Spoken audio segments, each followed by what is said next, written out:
Sarah's mornings had a rhythm all their own, and it was a rhythm she hated. No matter what she tried, they were always chaotic, a storm she could never seem to weather. Her alarm blared at 6 a.m., the insistent beep slicing through the fragile cocoon of her dreams. She smacked the snooze button once, twice, 3 times. When she finally dragged herself upright, the apartment seemed to mock her. Clothes were strewn across her bedroom floor, remnants of last week's hurried efforts. Her phone vibrated incessantly on the nightstand, glowing with 17 unread messages, work emails, texts, all demanding attention she wasn't ready to give. By the time she tied her shoes and fled her apartment, her stomach grumbled, and her mind was already spinning with tasks she hadn't finished yesterday. Friday evening arrived with a chill. Sarah's anxiety twisted like a tightly wound spring. She glanced at the clock, 4:55 p.m. In 5 minutes, she was to meet Jennifer. Her heart thudded as she left the apartment, umbrella in hand. The streets slick with rain, reflecting the golden glow of streetlights. Jennifer's office was orderly. She stepped out into a space that smelled faintly of polished wood. Every surface gleamed. It was serene. Jennifer greeted her with a warm smile. Right on time. She gestured to a small wooden stool. It looked perfect. On the desk sat a simple kitchen timer, waiting silently. "This is the evening reset," Jennifer said. 10 minutes, that's all it takes, but it's powerful. Sarah raised an eyebrow. 10 minutes? She had spent hours trying to fix mornings. Jennifer smiled. "Sit, watch." She picked up her journal and began. Minutes 1 through 3, review today. She scribbled rapidly, closed the deal, helped Tom, 3 wins, 1 lesson. Interrupted focus cost me 2 hours, 3 wins, 1 lesson. Sarah leaned forward, intrigued. The simplicity of it buzzed in her mind. Jennifer continued.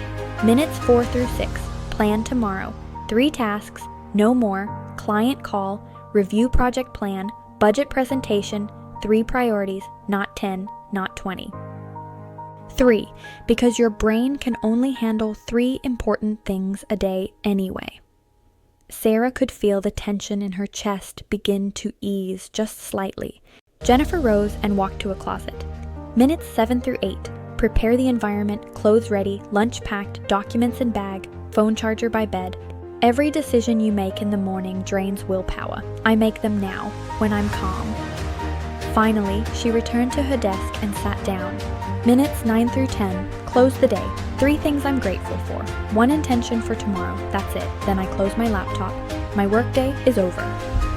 Right now, you drag your work stress into your evening, but when you close each day properly, you wake up to a fresh start. Sarah exhaled slowly. Jennifer handed her a blank journal. 10 minutes, 8 p.m. every evening for 90 days. Even if you don't believe it will work, just do it. Sarah clutched it. Set an alarm, Jennifer said. Call it. Tomorrow starts tonight. That evening, her phone buzzed with the alarm. Her heart raced. 10 minutes. That's it. Minutes 1 through 3. Review today. She wrote down her wins, made her bed, replied to a crucial email. She felt a flicker of accomplishment. She hadn't felt this in months. Made her bed, finished lunch. 1 lesson. Checking her phone first thing in the morning destroys focus. She was learning. Minutes 4 through 6. Plan tomorrow. 3 priorities only. Client call, project plan, budget presentation. She stopped herself from overloading the list. Minutes 7 through 8. Prepare environment. She laid out clothes, packed lunch, placed her phone across the room. These small gestures felt revolutionary. Minutes 9 through 10. Close the day, 3 gratitudes and 1 intention. She closed her journal, feeling something shift. Her mind felt lighter. The next morning, something astonishing happened. Sarah's alarm rang at 6 a.m., but she was already awake. Her coffee maker hissed gently, ready. Her stomach didn't grumble. Her mind didn't race. She simply stood, stretched, and moved through her morning with calm precision. She had time to observe the city. By day 7, she arrived at work with time to spare. Day 14, a colleague remarked, "Sarah, you seem different, more present." She was a new person. Even on day 18, when a series of mishaps threatened everything, she remembered Jennifer's words, "That's when you need it most." She forced the reset. She found 3 wins, even on a terrible day. She planned tomorrow, prepared her space, closed the day with gratitude. The chaos dissipated. Mornings remained calm. Sarah was learning a profound truth. Mornings weren't meant to be fixed in the morning. They were won the night before, one small, deliberate ritual at a time. Her commute used to be no refuge. The streets were slick with rain. Her co-workers seemed to exist in a different dimension. Hair perfectly in place, calm smiles. Sarah would often linger by the elevator, observing them, whispering to herself, "How do they do it? How can they be so calm in the morning?" The answer was a routine. So Sarah tried. She set her alarm for 5 a.m., bought books on meditation, mapped out elaborate plans. But the first morning, she failed spectacularly. The second morning, she woke at 5 a.m., but instead of meditating, she scrolled endlessly on her phone, trapped in an abyss of social media. Despair set in. By the third morning, she gave up entirely, whispering to the ceiling, "What's wrong with me? Why can't I be one of those people who has it together?" Evenings were no refuge. Her apartment remained a mess, her thoughts a tangle of regret and anxiety. She'd lie awake, mind racing, replaying all she hadn't done. Sleep came reluctantly. Mornings followed the same vicious cycle. Sarah felt trapped in a loop, a hamster endlessly running on a wheel that went nowhere. One cold November afternoon, Sarah sat across from her manager, Jennifer. A sheet of paper was slid across the table. Sarah's heart sank. Meets expectations. "Sarah, you're talented, but lately you seem scattered. Deadlines are slipping. Is everything okay?" The truth tumbled out, raw and unfiltered. "I can't get it right." Jennifer listened, nodding. Then she said something Sarah hadn't expected. "Sarah, I used to be exactly like you."